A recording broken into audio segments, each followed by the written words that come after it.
the last presidential debate just happened, and there were some key takeaways. So, first of all, this debate, I have to say, ran a lot smoother than the other one did. The other one devolved to just two old men yelling at each other. I had to shut it off. It gave me a headache. For the most part, in this debate, they really just talked about a pretty good mix of policy and then attacking each other's personal records. That was more done by Trump.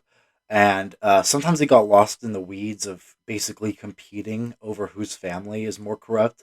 Thankfully, though, Biden was able to redirect the conversation from that point. So that brings me to one aspect of the debate, which I thought was really good, actually. And it was Biden's one liners. So the problem with Biden in the first debate was that whenever he talks in the long form, sometimes he gets lost in the weeds of conversation. Sometimes he has, a little stutter. He basically has trouble conveying when he's right. He's right on the issue. He's right and correct about what they're talking about. He just has difficulty explaining how he's right. And sometimes he'll even just, cut himself off in conversation. He's done that quite a few times this election cycle. So this time, however, there was quite a few moments where he had, like, I thought pretty genius one-liners, actually. It also tended to happen when Trump was just, trying to push and push and push a message that wasn't really landing, or, it wasn't really connecting that well to Biden. And Biden was able to successfully, really, shut down a lot of Trump's bickering throughout the debate with some of his one-liners. So I have a few clips for you lined up. We're going to take a look at the first one. Let's check it out. Response, please. My response is, look, this isn't about, there's a reason why he's bringing up all this malarkey. There's a reason for it. He doesn't want to talk about the substantive issues. It's not about his family and my family. It's about your family. And your family's hurting badly. So, quick side note, I've decided I'm going to try and say things like malarkey and folks a lot more often now. But this was the part of the debate where Trump was trying to essentially drag down and degrade the conversation into just attacking each other's families, which is, they were just basically debating over which trust fund babies have benefited more from daddy. It wasn't really something that most people were interested in watching unless you're like watching Fox News or MSNBC on a loop all day. Most people really aren't interested in watching that. So this was actually a really smart move from Biden because he acknowledged the premise essentially by saying, like, yeah, we might have families that benefit from us or accused of benefiting from us, but I'm not here to talk about that. I'm here to talk about the American family. That's what we're here for, right?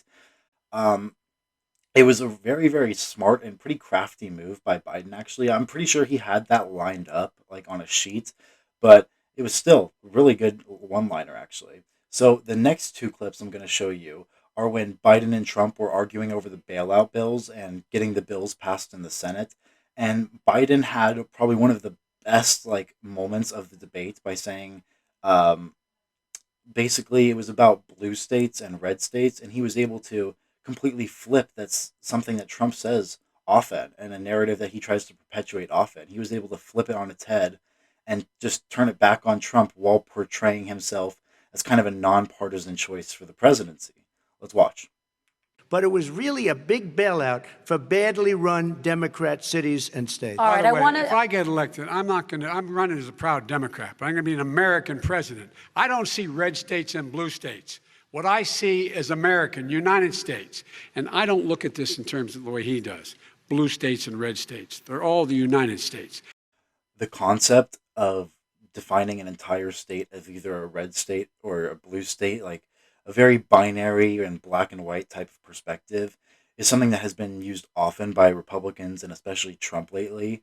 Like when it came to the protests that were happening, they were trying to act as if there was widespread lawlessness in all of the blue states. Um, Honestly, though, this was probably Biden's most memorable and effective statements from the debate last night, since the underlying premise of the argument is like, hey, you're a president for your voters, and I'm a president for everyone. I mean, you can't make much of a better argument than that, and like a very clear and concise statement, too. So, the last clip I have is when the debate got shifted and pulled essentially into Trump trying to accuse Biden of corruption, which is incredibly ironic. I mean, like, this is a president who has enriched himself and his family while in office. This is a president who is taking millions and potentially billions, but millions of dollars from foreign actors and countries. Um, this is someone who doesn't even like release his tax returns while in office. I think he's the first president since like the '70s, or maybe even the '60s, to not release his tax returns and not make them public. It's been a pretty common practice in Washington.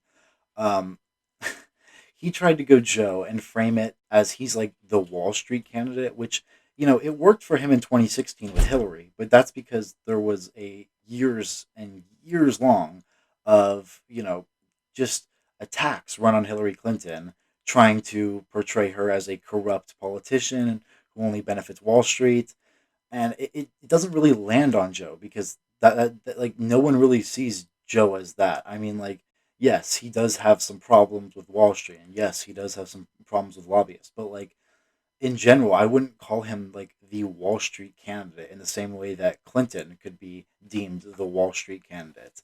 Um, and it was a great moment because in just a few words, Biden completely derailed and just like stopped Trump dead in his tracks from trying to push the whole like you're corrupt narrative, which yeah, it worked for him in 2016, but it not now. And he needs to get his argument straight first of all, because he's either arguing that Joe Biden is a radical socialist who is going to tear apart the economy and collapse America, or he's now shifting to he's a corrupt person who only works for the ultra rich people on Wall Street.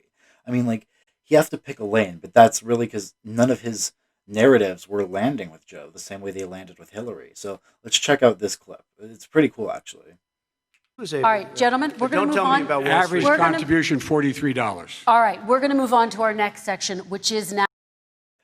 In my opinion, that was a great moment in the debates because, like I said, Trump was trying to portray Joe as the corrupt candidate of Wall Street who, only cares about his own pocket and benefiting himself, which, people don't view Joe Biden that way in the same light that they viewed Hillary. And it's just not true. I mean, like Hillary Clinton and Bill Clinton, after they left government, they pretty quickly became 100 millionaires. And people were like, okay, obviously you've had some corruption. Like obvious, that's pretty obvious. But with Joe, he's been in government for what, like 40 years now? A little more than that, probably. And he's never really like he's made a couple. He's probably a millionaire, but that's from writing a book. So that angle and that whole narrative just doesn't land with Joe. And like I said, he's just scrambling. Nothing is landing, and it's pretty obvious. I mean, like he is shifting the narrative on Joe Biden every single day, and that's why it's now devolved to just arguing about Hunter Biden. I mean, it's really kind of pathetic, and Trump realizes that he's in trouble. That's why he's just throwing everything he can out there. But I don't think it'll work for him.